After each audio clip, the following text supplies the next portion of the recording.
The first thing you should do to get started with Quicken is to add your primary checking account to your Quicken account register. Make sure you're connected to the internet on your computer. Click the Home tab at the top of the Quicken window.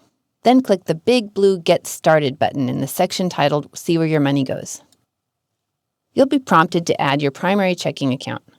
Quicken has you start by adding your primary checking account because it's the simplest way to get up and running with Quicken. If you see the name of your bank, you'll select it from the display list.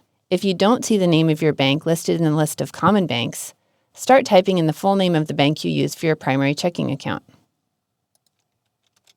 When you see your bank's name on the list, click on the name of the bank. If you cannot find your bank's name, contact your financial institution and ask if they are on the list of financial institutions in Quicken. If not, you can add your bank manually using Advanced Setup. Jeannie has an account at Bank of America, so she'll click on Bank of America. Some banks have different options, but in most cases, once you've selected the name of your bank, you'll be prompted to enter your bank's credentials.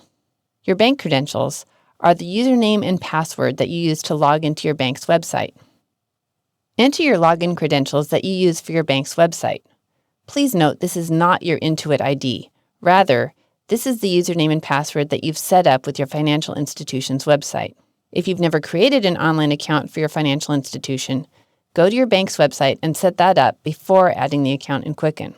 Enter your bank username or ID here and your bank password here.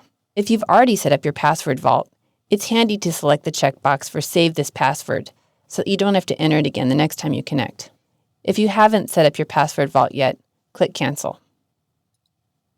Click the Connect button in the lower right corner of this Add Checking Account pop-up window. You'll see activity on the screen that is showing the communication between Quicken and your bank account.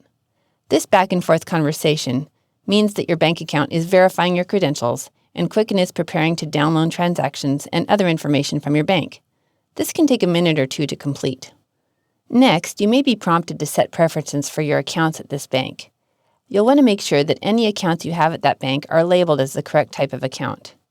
If you have more than one account at the bank you added, you may be prompted to add multiple accounts at the same time.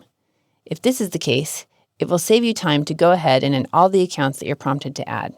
This might not look exactly like your checking account, but you get the idea. Click Finish when you're done. At this point, you could continue adding more accounts by clicking the Add Another Account button at the bottom of the screen. The number of days of transactions that Quicken downloads is determined by your financial institution. Most financial institutions provide 90 days of your most recent transactions, but this number can vary based on financial institution policy. You can always add more accounts to Quicken at any time. If you're just learning Quicken, it may be best to add your primary checking account and categorize your transactions from your account register in Quicken before you add credit card, investment, or other accounts.